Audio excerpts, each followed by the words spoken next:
परमाणु, परमाणु क्या है, परमाणु में क्या होता है, सेंटर में क्या होता है, नाभिक होता है, नाभिक में क्या होता है, प्रोटॉन और न्यूट्रॉन होते हैं। ओके फ्रेंड्स, प्रोटॉन और न्यूट्रॉन होते हैं। प्रोटॉन में क्या होता है, प्लस चार्ज होता है, प्लस चार्ज यानी प्लस आवेश होता है, और न्यूट्रॉन पर क्या होता है, कोई चार्ज नहीं होता। ओके फ्रेंड्स, तो ये न्यूट्रल होता है। ओके फ्रेंड्स, इस पर कोई चार्ज नहीं होता है। तो ये दोनों मिलकर क्या कहते हैं, नाभिक का निर्माण करते हैं। तो नाभिक पर आवेश क्या हो जाएगा, धनात्मक हो जाएगा, क्योंकि प्रोटॉन पर प्लस चार्ज है, इसलिए नाभिक पर क्या हो जाएगा, प्लस चार्ज हो जाएगा।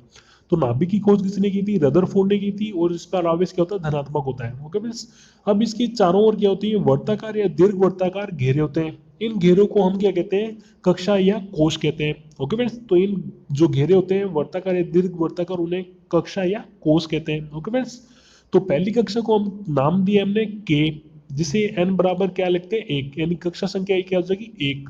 दूसरी कक्षा को हमने नाम दिया है एल, जिसके लिए कक्षा संख्या 2 हो जाएगी।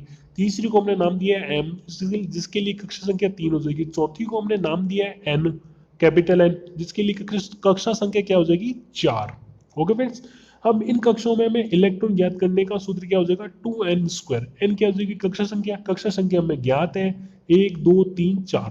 ओके फ्रेंड्स, तो पहली के लिए 1 है, दूसरी के लिए 2 है, तीसरी के लिए 3, चौथी के लिए 4।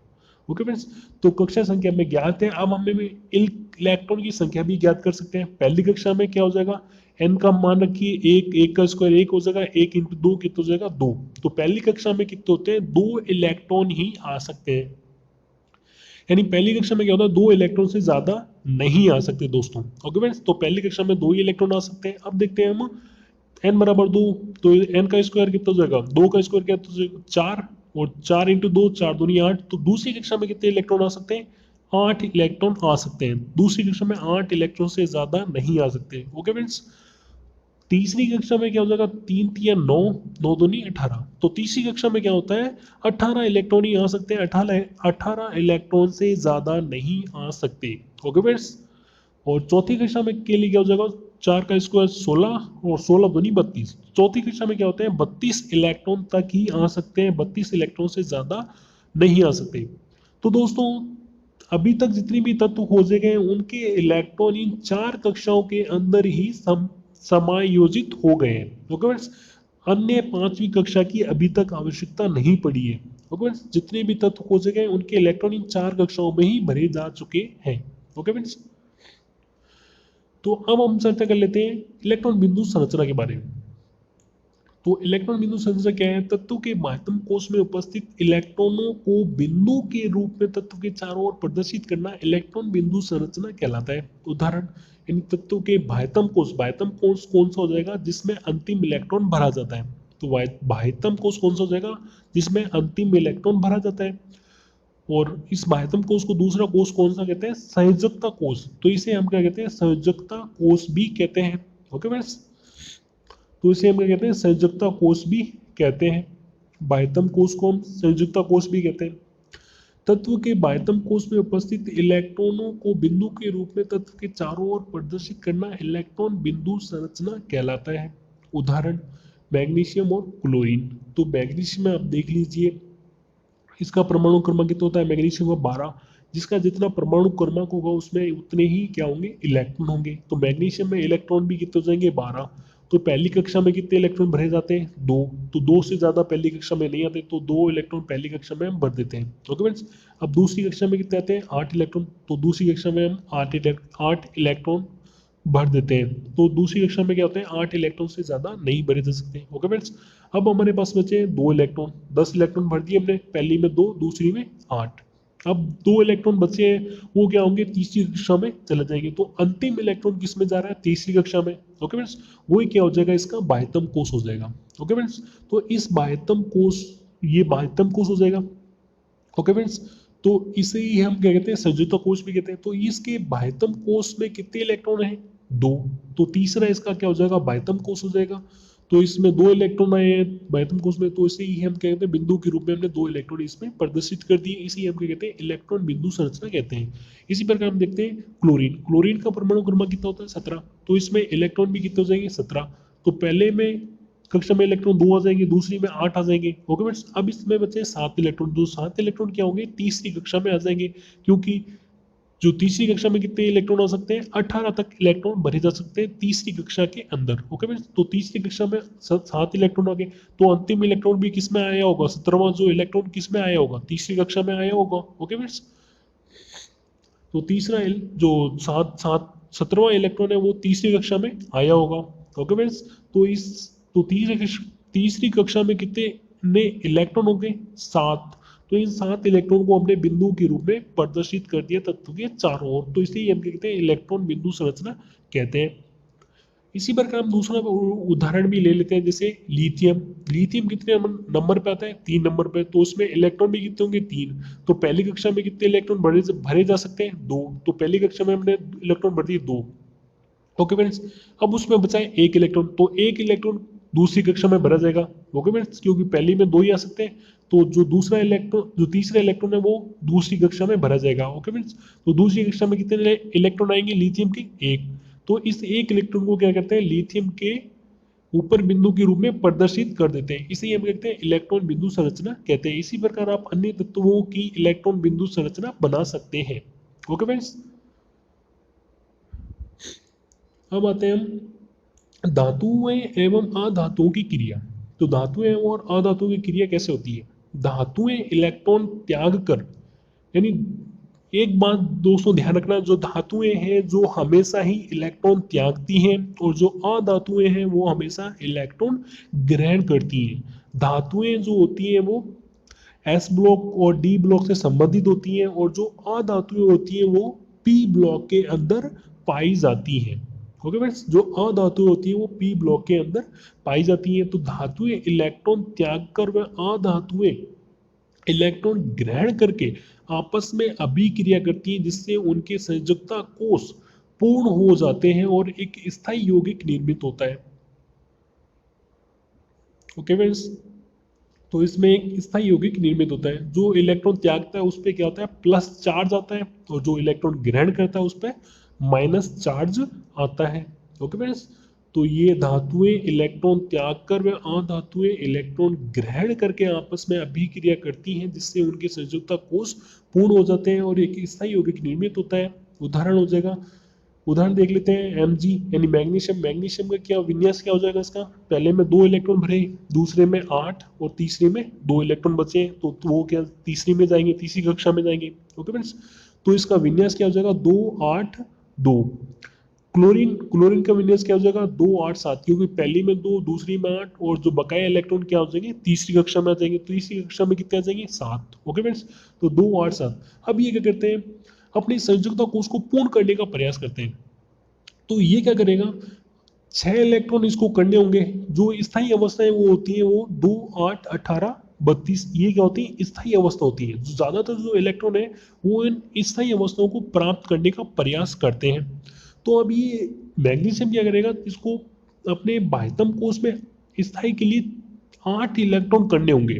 ओके फ्रेंड्स, तो ये 8 इलेक्ट्रॉन करेगा, 6 इलेक्ट्रॉन लेना इसके लिए बहुत ही मुश्किल होगा। तो इसकी बजाय ये क्या करता है, 2 इलेक्ट्रॉन त्याग देता है, जिसके कारण इसमें क्या होते हैं, 2 8, यानी बाह्यतम कोष में कितने हो जाएंगे अब, 8 इलेक्ट्रॉन। तो अब इसका बाह्यतम कोष कौन सा हो जाएगा, दूसरी कक्षा, क्योंकि तीसरी कक्षा के जो 2 इलेक्ट्रॉन होते हैं वो उसने त्याग दिए। तो अब इसकी बाह्यतम कक्षा कौन सी बची है अब, तो इसकी बाह्यतम कक्षा बची है दूसरी कक्षा, क्योंकि तीसरी कक्षा हट गई है, क्योंकि उसमें 2 इलेक्ट्रॉन थे, 2 इलेक्ट्रॉन इसे त्याग दिए, तो वो तीसरी कक्षा क्या होगी, हट जाएगी। अब जो इसकी बाह्यतम कक्षा वो होगी, वो दूसरी कक्षा होगी। ओके फ्रेंड्स, तो अब ये क्या करता है, क्लोरीन क्या करता है, 2 8 7, तो इसको 1 इलेक्ट्रॉन लेना है अपनी स्थायी अवस्था प्राप्त करने के लिए। तो स्थायी अवस्था की क्या होती है, 2 8 18 32, ये क्या होती है, स्थायी अवस्था होती है। तो ये क्या करेगा, 1 इलेक्ट्रॉन ले लेगा, जैसे 8 ये इलेक्ट्रॉन हो जाएंगे इसके, 1 इलेक्ट्रॉन ले लेगा तो इसकी 2 8 8 हो जाएगी, और मैग्नीशियम की 2 8 और क्लोरीन की 2 8 8। ओके फ्रेंड्स, तो ये इनकी स्थायी अवस्था इन्होंने प्राप्त कर ली है। ओके फ्रेंड्स, और यौगिक का निर्माण कर लिया MgCl2। तो इसने क्या किया, 2 इलेक्ट्रॉन त्यागे, तो ये 2 इलेक्ट्रॉन त्यागेगा तो ये 2 क्लोरीन परमाणुओं के साथ क्रिया करता है। ओके फ्रेंड्स, क्लोरीन को Cl2 क्यों लिखा है, क्योंकि क्लोरीन जो होता है हमेशा प्रकृति के अंदर जो होता है वो Cl2 अवस्था में ही पाया जाता है। ओके फ्रेंड्स, और मैग्नीशियम जो होता है वो Mg अवस्था में पाया जाता है। जो जिस अवस्था में प्रकृति में पाए जाते हैं उन्हें उसी प्रकार लिखते हैं। तो Cl2 क्या होता है, Cl2 के रूप में पाई जाती है क्लोरीन, इसी हमें Cl2 लिखा है। ओके फ्रेंड्स, तो Mg और Cl2 क्रिया करेंगे तो MgCl2 का निर्माण हो जाएगा। उसी प्रकार सोडियम और क्लोरीन, सोडियम का इलेक्ट्रॉन की परमाणु क्रमांक क्या होता है 11, तो इसमें इलेक्ट्रॉन कितने जाएंगे 11, तो 2 8 1 हो गए। दो पहली कक्षा में 2 आ गए, दूसरी में 8 और तीसरी में 1। इसी प्रकार क्लोरीन में 2 8 7 होता है। ओके फ्रेंड्स, तो सोडियम क्या करेगा, एक इलेक्ट्रॉन त्यागना इसके लिए ज्यादा आसान होगा। ओके फ्रेंड्स, तो ये क्लोरीन क्या करता है, क्लोरीन का एक परमाणु एक इलेक्ट्रॉन ग्रहण कर लेगा और NaCl का निर्माण कर लेगा, और सोडियम की स्थायी अवस्था क्या हो जाएगी 2 8 और क्लोरीन की 2 8 8 हो जाएगी। ओके फ्रेंड्स, क्योंकि ये एक ही इलेक्ट्रॉन त्यागता है इसलिए इसके साथ क्या होगा, एक ही क्लोरीन परमाणु क्रिया करता है। ओके फ्रेंड्स, तो सोडियम ने एक इलेक्ट्रॉन त्यागा तो एक ही क्लोरीन परमाणु से क्रिया करेगा, तो इससे निर्माण क्या हो जाएगा NaCl यानी सोडियम क्लोराइड, जिसे हम क्या कहते हैं नमक। ओके फ्रेंड्स, तो ये नमक हो जाएगा, और ये जो ब्राउन कलर में लिखी हुई वो इसकी स्थायी अवस्था हो जाएगी, 2 8 की इसकी सोडियम की हो जाएगी और 2 8 8 वो क्लोरीन की हो जाएगी। ओके फ्रेंड्स, अब आते हैं हम आयनिक यौगिक। आयनिक यौगिक, तो आयनिक यौगिक भी क्या होते हैं, धातु और अधातु की आपस में क्रिया करने से ही बनते हैं। ओके फ्रेंड्स, तो धातु से अधातु में इलेक्ट्रॉन के स्थानांतरण से बने यौगिकों को आयनिक या विद्युत संयोजक यौगिक कहते हैं। तो आपको पता है धातु हमेशा क्या होती है, इलेक्ट्रॉन त्यागती है, और जो अधातु होती है वो हमेशा इलेक्ट्रॉन ग्रहण करती है। तो इनकी जो आपस में क्रिया करने से जो यौगिक बनते हैं उन्हें क्या कहते हैं, आयनिक यौगिक कहते हैं। ओके फ्रेंड्स, तो जैसा हमने अभी ऊपर पढ़ा था धातु अधातु की क्रिया पढ़ी थी, उनकी जो क्रिया करने से जो यौगिक बनते हैं उन्हें क्या कहते हैं, आयनिक यौगिक कहते हैं। ओके फ्रेंड्स, तो ये देख लीजिए Mg प्लस Cl2, MgCl2 बन जाता है, और सोडियम और Cl2 की क्रिया कराई जाती है Na प्लस बन जाता है। ओके फ्रेंड्स, तो आयनिक यौगिक में क्या होता है, एक तो क्या होता है धनायन होता है, एक ऋणायन होता है। जो इलेक्ट्रॉन त्यागता है वो क्या होता है धनायन कहलाता है, और जो इलेक्ट्रॉन ग्रहण करता है वो क्या होता है ऋणायन कहलाता है। तो यहाँ पे क्या हो जाएगा, सोडियम क्या है धनायन है, और क्लोरीन क्या हो जाएगा ऋणायन है। ओके फ्रेंड्स, तो दोनों ने आपस में क्रिया करने से क्या होगा, सोडियम क्लोराइड का निर्माण हो गया। ओके फ्रेंड्स, तो ये क्या हो जाएगा आयनिक यौगिक बन जाते हैं। धातु से अधातु में इलेक्ट्रॉन के स्थानांतरण से बने यौगिकों को आयनिक या विद्युत संयोजक यौगिक कहते हैं। ओके फ्रेंड्स, अब इनके गुण देख लेते हैं आयनिक यौगिकों के। आयनिक, तो सबसे पहले देखते हैं हम भौतिक प्रकृति, आयनिक यौगिकों की भौतिक प्रकृति। तो इसमें देखते हैं धन व ऋण आयन के बीच मजबूत आकर्षण बल के कारण आयनिक यौगिक ठोस व थोड़े कठोर होते हैं। ये यौगिक सामान्यतः भंगुर होते हैं तथा दाब डालने पर टुकड़ों में टूट जाते हैं। यानी इसका अर्थ है जो आयनिक यौगिकों के बीच बहुत ही मजबूत आकर्षण बल होता है जिसके कारण ये कठोर और ठोस होते हैं। अगर आप नमक लेते हैं, अगर आप नमक को अपनी हथेली पर रगड़ते हैं तो वो हथेली पर आप रगड़ेंगे तो आपकी ये चुभेगा। उन नमक के दानों को आप जितना भी दाब लगा लीजिए दोस्तों वो टूटेंगे नहीं, वो टूटेंगे नहीं। लेकिन आप बहुत सारे नमक ले लें और उसकी एक ढेली बना देते हैं, अगर आप उसमें थोड़ा भी दाब लगाते हैं तो वो नमक की ढेली क्या होगी, टूट जाएगी। आप उसे आसानी से इधर उधर कर सकते हैं, उसे विखंडित कर सकते हैं, लेकिन नमक के दाने को आप नहीं तोड़ सकते। ओके फ्रेंड्स, तो इस कारण ये क्या होते हैं आयनिक यौगिक ठोस व थोड़े कठोर होते हैं। जो इनके कण क्या होते हैं वो ठोस व कठोर होते हैं, लेकिन अगर जब ये इनकी ढेली बहुत सारा नमक अगर ले लेते हैं, अगर उसमें दाब थोड़ा सी दाब लगाते हैं वो टूट जाते हैं। तो इस प्रकृति को हम क्या कहते हैं भंगुर, इसको हम कहते हैं भंगुर। इस कारण क्या होता है आयनिक यौगिक क्या होते हैं भंगुर होते हैं। ओके फ्रेंड्स, यानी थोड़ा सा दाब लगाने पर टूट जाते हैं। उनके जो जो ढेली होगी बहुत सारा जो आयनिक यौगिक होगा वो उनको दाब लगाने पर क्या हो गए वो टूट जाएंगे, लेकिन उनके कण बहुत मजबूत होते हैं वो नहीं टूटते। उनको बहुत सारा जो आयनिक यौगिक होगा अगर उस पर आप अगर थोड़ा सा दाब लगाते हैं, जैसे नमक ले लेते हैं, नमक की ढेली पर अगर दाब लगाते हैं वो आसानी से टूट जाती है। ओके फ्रेंड्स, अब आते हैं गलनांक व क्वथनांक। आयनिक यौगिकों का गलनांक व क्वथनांक बहुत अधिक होता है क्योंकि मजबूत अंतर आयनिक आकर्षण को तोड़ने के लिए अधिक ऊर्जा की आवश्यकता पड़ती है। तो हमें पता है आयनिक यौगिकों के मध्य बहुत ही मजबूत आकर्षण बल होता है, इसे तोड़ने के लिए अधिक ऊर्जा की आवश्यकता पड़ती है। इस कारण इनकी गलनांक क्वथनांक क्या होते हैं अधिक होते हैं। मान लीजिए आप नमक उबालते हैं, जल के साथ नहीं उबालना, केवल नमक को गर्म करना है। केवल नमक को आप गर्म करते हैं तो आप सोच सकते हैं वो कब उबलेगा, बहुत ही अधिक टेम्परेचर पर उबलेगा।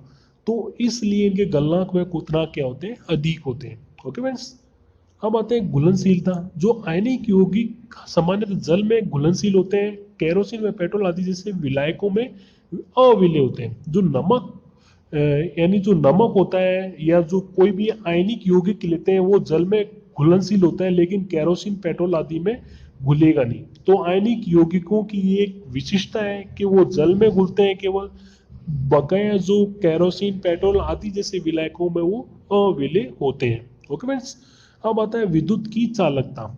किसी विलयन से विद्युत के चालन के लिए आवेशित कणों मतलब धनायन और ऋणायन का होना आवश्यक है। ओके फ्रेंड्स, तो किसी विलयन में विद्युत के चालन के लिए आवेशित कणों अथवा आयनों की गतिशीलता आवश्यक होती है, या आवेशित कण या आयनों की जो गतिशीलता, इनका उनका मूवमेंट यानी उनकी गतिशीलता आवश्यक होती है। आयनिक यौगिकों के जलीय विलयन विद्युत का चालन करते हैं, क्योंकि आयनिक यौगिक जल में अपघटित हो जाते हैं और आयन मुक्त करते हैं। ये मुक्त आयन धारा प्रभावित करने पर विपरीत आवेशित इलेक्ट्रोड की तरफ गमन करते हैं।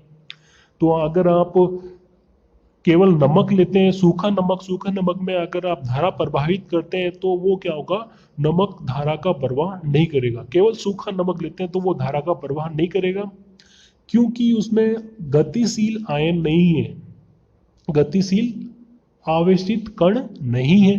लेकिन आप उसी नमक को अगर जल में डालते हैं तो वो जल में क्या होता है, वो उसके अंदर आवेशित कणों में टूट जाता है। यानी जो आयनिक यौगिक क्या होते हैं, धनायन और ऋणायन से मिलकर बने होते हैं, अगर उनमें जल में अगर डाल देते हैं तो वो जो आयनिक यौगिक होते हैं वो धन आयन और ऋणायन में टूट जाते हैं। ये धन और ऋणायन क्या करते हैं, जल में मूवमेंट यानी गतिशील बने रहते हैं। जब इनमें धारा प्रवाहित करते हैं तो ये क्या करते हैं, गतिशील जो आयन होते हैं वो क्या करते हैं, जब जो विद्युत का प्रवाह करते हैं। ओके फ्रेंड्स, इस कारण जो आयनिक यौगिक होते हैं, आयनिक यौगिक के जो जलीय विलयन होते हैं वो विद्युत धारा का प्रवाह करते हैं। ओके फ्रेंड्स, तो अगर आपको ये वीडियो अच्छा लगा हो दोस्तों, प्लीज दोस्तों इसे लाइक शेयर कमेंट जरूर कीजिए। Thank you for watching this video.